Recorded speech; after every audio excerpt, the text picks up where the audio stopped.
Week 1 of the FNCS Invitational Solos has concluded, hashtag FreeXenon is trending on Twitter, and it looks like FaZe Dubs and Waffles were in fact banned for teaming. We have so much to talk about. Hello and welcome back to the channel. My name is Krashy, and today I want to share my thoughts on the format for the FNCS Solos, the hashtag FreeXenon situation on Twitter, as well as what appears to be the official news regarding the teaming allegations against FaZe Dubs and Waffles. Also, Ninja being very vocal on Twitter about the hashtag FreeXenon situation. We'll take a look at what he had to say later in the video, so definitely stick around for that one.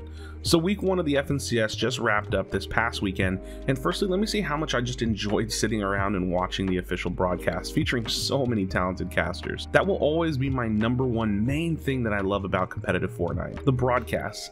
I streamed a viewing party to watch the NA East games on Twitch, and it was just a lot of fun reacting to all the crazy plays and end games. In any case, we have to talk about this format. Truth be told, when Fortnite announced the FNCS Invitational, I read through the rules and I saw the new format, but as someone that doesn't really compete in tournaments anymore, I didn't really dive into it too much. At a first glance, it seemed great. Points appeared to be better rewarded for placement, and there are overall more points in the mix, which usually means it's a more accurate format for defining how well a player is doing during an event. So let's go ahead and take a look at it. Scoring format. Victory Royale, 33 points. Second place, 26 points. Third place, 22 points, and this trickles all the way down to 51st through 75th, down at 1 point. And then each elimination is 4 points. So to put this part of the video simply, I think 4 points per elimination is ridiculously too high for a battle royale. The entire goal of the game mode is to stay alive and be the last man standing. I really hope that we see some kind of a shift in the format to be very similar to what we have here, but with eliminations being set to maybe 1 or 2 points per kill, with a cap on eliminations set to about 8 or 10. Personally, I feel like the focus of competitive saw a weird shift over time to be more kill-based, and I just think that makes the game much less about the battle royale and much more about getting kills, and that's just not that ideal to me. Colazzo, a professional controller player, had quite a bit to say regarding the format and aim assist, how it negatively affects the competitive scene and overall negatively affects the game. Let's go ahead and take a look at that.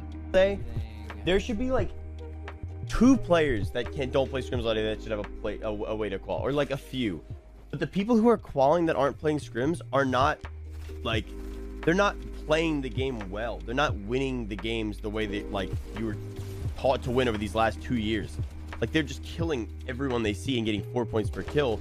Their 3 points adds up to my 10th place. So if I sit and play 10th place with 1 kill, they have more. We have the same amount of points, and they have 3 kills, and they die in 97th place. Say they kill the first 3 people in the lobby and die.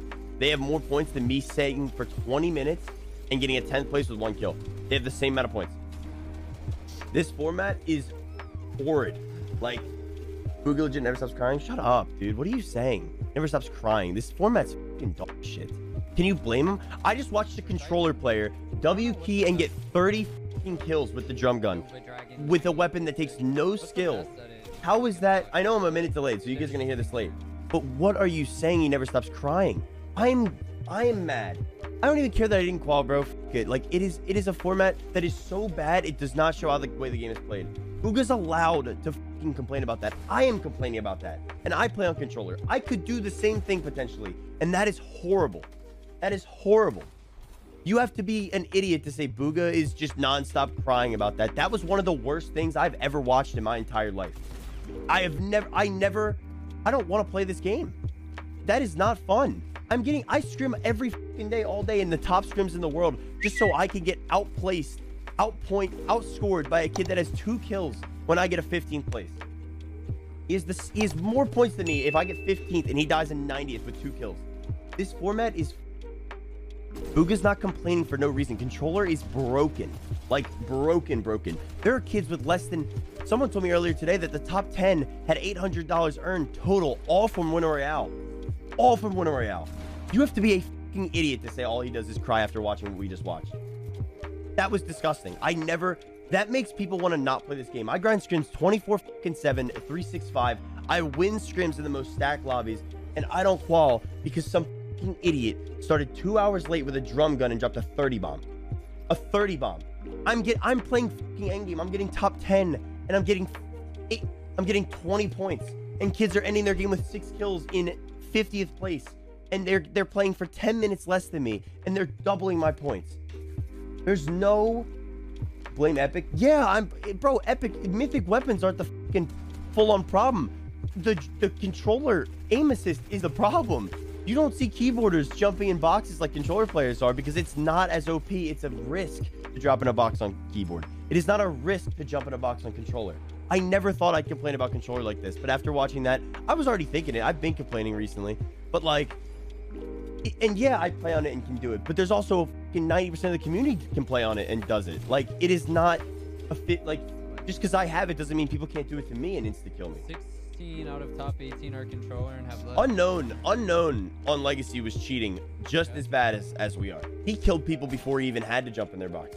He would 200 him, CRR, Wavy Jacob would 190 to 200 people instantly every single time they shot at them, especially in a 3-2-1. The AR was so broken. The AR was so broken. Insane. So wow, that's a pretty outspoken clip coming from Colazzo, and if you guys know me, you know I've talked about this before. I totally agree. I think that this format is way too kill heavy. I've already said it here in this video. I think that it's simply just ridiculous how it just pulls and rips away from the entire genre of the game, the battle royale where you're trying to stay alive. And you guys know me personally, I think that aim assist is too strong. I think that, you know, competitive players on controller are able to really just 100-0 you really fast. They jump in your box and the fight is over. And it feels like a lot of the skill that was taken from the game, or a lot of skill that was in the game in forms of playing methodically, using shotguns, making edit plays, and really being a strong battle royale player, making it to endgame, really just doesn't exist. Moving on, we have to talk about these teaming allegations and what appears to be an official ban coming from Epic Games against FaZe, Dubs, and Waffles.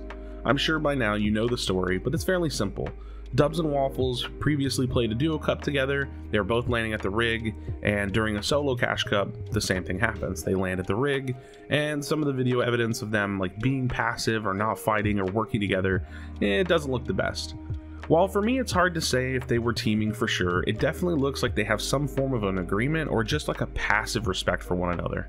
Regardless, it comes down to Epic and what they believe and what they choose to do, which in this case led them to ban both players for 60 days, allegedly. To share my thoughts, I think it's simple. I think it's very hard to prove when a player is colluding, like 100%, it's super hard. But it comes down to Epic conducting their own investigation and making the decision. Whatever Epic deems is cheating sets the precedent for how we should and shouldn't operate in situations like this. So it's unfortunate, but we all have the responsibility to make sure that we don't find ourselves in questionable situations. To wrap up on the Dubs situation, I don't think that FaZe Clan is the type of org just to cut their players, so it'll be interesting to see what happens on that note. But it would be my best guess that he ends up serving the rest of his contract term, maybe as like a restricted free agent, or, you know, sitting on the bench without the ability to compete, but we'll just have to wait and see what happens. In any case, I want to jump into my thoughts on the Free Xenon story. As I'm sure all of you know, hashtag Free Xenon was trending on Twitter the other day, and it's a situation where a 9-year-old Brazilian player named Xenon was banned from competitive events and arena in Fortnite. After looking into the situation some more, it's clear that Xenon violated the rules by competing in various online events, such as solo cash cups and the FNCS. Ninja weighed in on the situation, tweeting this: "Unless arenas start offering money for placements, there's no reason for hashtag Free Xenon to be banned from them until he turns 13. That being said, the age requirement to compete in Fortnite is 13, and he is 9. He shouldn't be banned from any other aspect of Fortnite 100% at Fortnite game." And I agree. While I personally find it sad that he was banned, the simple fact is this: he broke the rules and we all have to accept the consequences of our actions. That being said, banning players from Arena is extensive, and as of making this video, I do believe that that ban may have been lifted. Somewhat of a silly and sad situation overall, but we should all use this as a reminder to operate within the rules in order to avoid situations like this, similar to the Dubs situation. However, kudos to Epic for upholding the competitive integrity and moving forward with punishment, but by also being fair and lenient enough to lift the ban from Arena. Arena isn't too serious, and maybe someday in the future, if it was developed into like a fully fledged ranked mode with, you know, seasonal rewards and stuff like that, then some of these nuanced decisions may be a little bit different. But as always, I want to pass it to you with the question of the day. What do you think about the Dubs and Waffle situation? Were they cheating, and should Dubs be removed from FaZe Clan?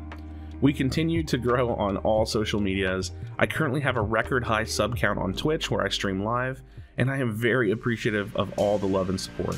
If you liked the video, please consider dropping a like and subscribe. I appreciate you for stopping by the channel, and I'll see you on the next video.